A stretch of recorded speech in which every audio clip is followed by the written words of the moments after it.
Verônica Calado, mestre em Direito do Trabalho pela Unicuritiba, que vai abordar o tema o princípio da boa-fé e a necessidade de reconhecimento de deveres anexos no cumprimento do contrato individual do empregado com deficiência.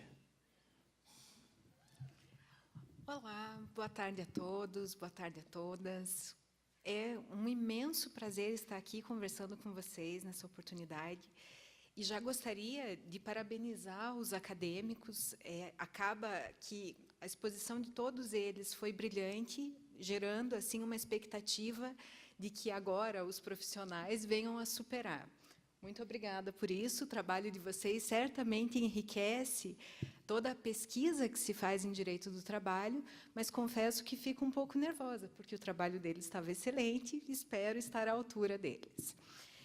Bom, em relação à inclusão da pessoa com deficiência, pode parecer que muito já foi dito, né? Afinal de contas, a legislação que introduziu as cotas, né, a previsão da reserva de cotas para o trabalhador com deficiência data de 1991.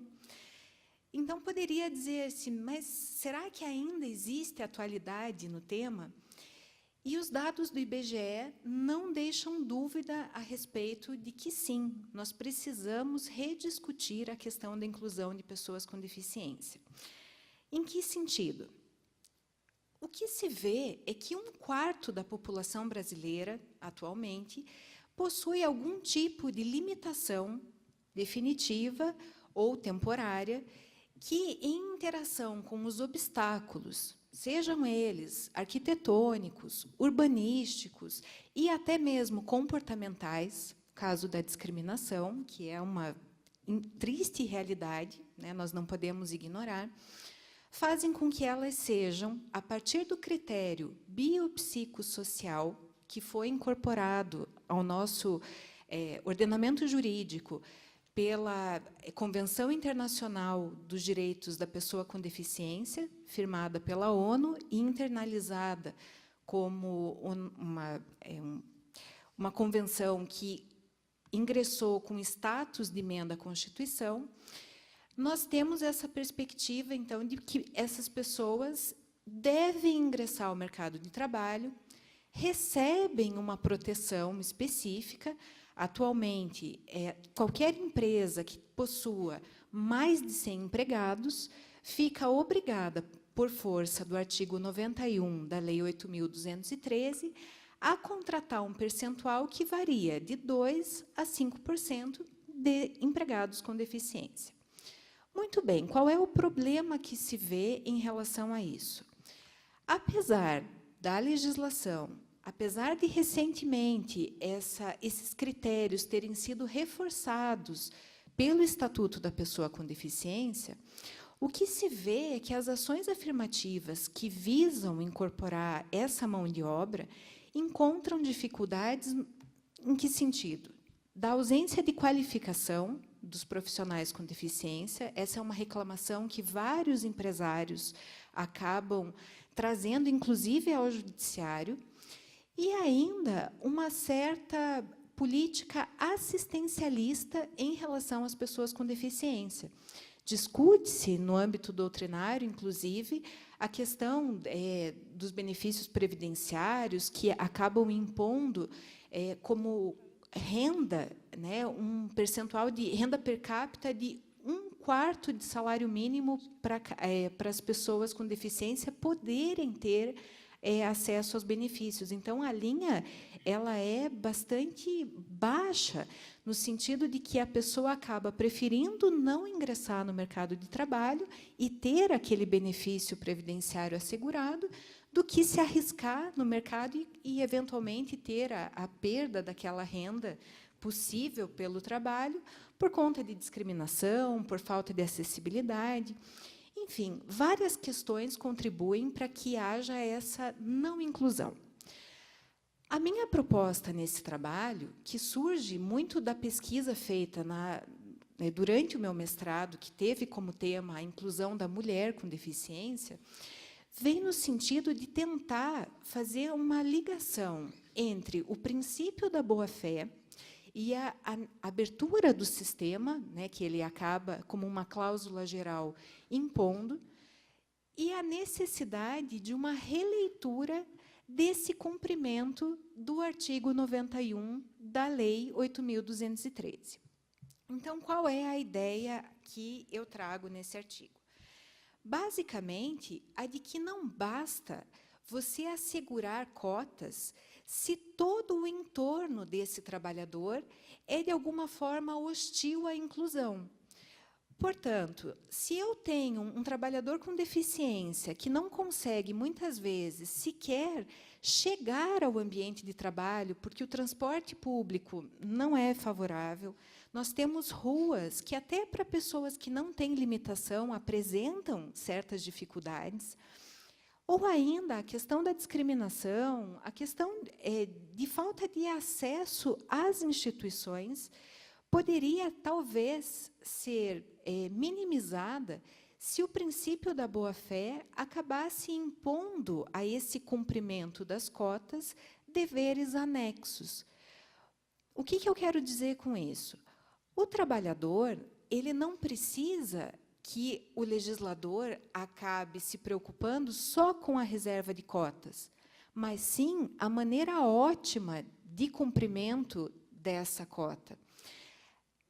A ideia é que você não tem como fazer com que essa lei se torne eficaz do ponto de vista social e não apenas técnico, que é o que a gente acaba vendo, né?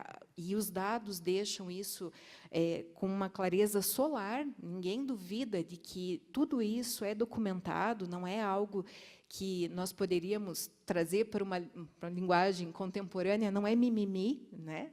Nós não estamos falando de algo que não existe ou que já está superado, para fazer com que o empregador acabe incorporando, dentro da sua política institucional, algumas questões como a ideia de que a acessibilidade, não só física, no sentido da estrutura da empresa, seja favorável a esses empregados, como também cuidando para que as pessoas que vão conviver com ele, com esse empregado com deficiência, tenham a noção das dificuldades que ele tem que superar.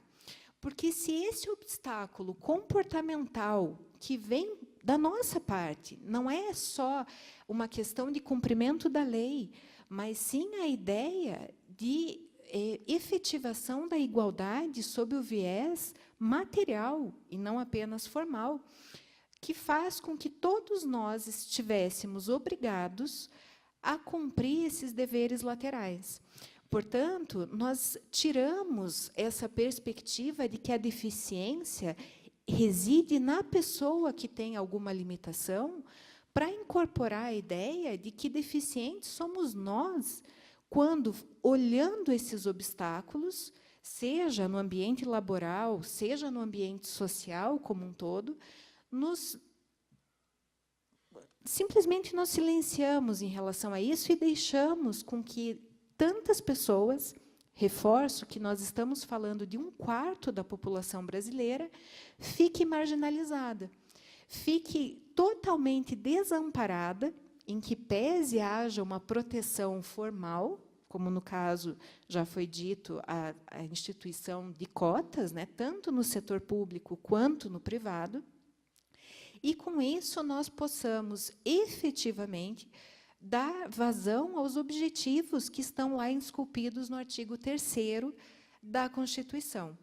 Portanto, esse trabalho vem muito no sentido de defender a ressignificação do adimplemento do contrato individual de trabalho da pessoa com deficiência. Como isso seria possível? A partir da incorporação da boa-fé, que vem lá do Código Civil, nós emprestamos por força do diálogo das fontes, né, que atualmente não existe nenhuma discussão acerca da possibilidade dessa heterogeneidade normativa, né, não se discute, o direito do trabalho não encontra-se isolado, e cada vez mais o direito civil conversa conosco, né, promovendo essa reaproximação, que durante algum tempo né, se foi cindido, hoje parece que a tendência é novamente que eles se unam, mas no sentido positivo de uma união que vai, sim, limitar a autonomia privada do empregador, no sentido de que ele vai ter ônus com a contratação dessa pessoa com deficiência, mas certamente contribuirá para a realização dos fundamentos da República, bem como dos objetivos. Em linhas gerais, o trabalho ele foi todo desenvolvido à luz de referencial bibliográfico, mas, principalmente, valendo-me das questões sociológicas. Nunca se teve tanta importância como hoje trazer a questão de dados estatísticos para corroborar esses argumentos, uma vez que parece que nós estamos enfrentando o problema das fake news, né? Não só no direito, como na política. E, mais uma vez, eu reforço, a questão da inclusão da pessoa com deficiência não é algo que já foi superado. Nós precisamos, como um dever, na condição de cidadãos, e aqui, né, entre os meus pares, estudantes de direito, profissionais da área, repensar como o cumprimento das cotas pode ser aperfeiçoado, uma vez que, sem sombra de dúvidas, muito há o que ser feito. Dada a questão do tempo, eu encerro a minha apresentação. De antemão, já peço desculpa, porque eu dou aula agora à noite, então eu vou me retirar da mesa, infelizmente. Gostaria muito de ficar até o final, porque os trabalhos foram excelentes, mas o dever me chama. E eu agradeço imensamente a atenção de todos vocês e coloco-me à disposição, caso vocês queiram levar à frente esse debate, é algo que me agrada muito e que, mais uma vez digo, é extremamente necessário. Muito obrigada pela atenção.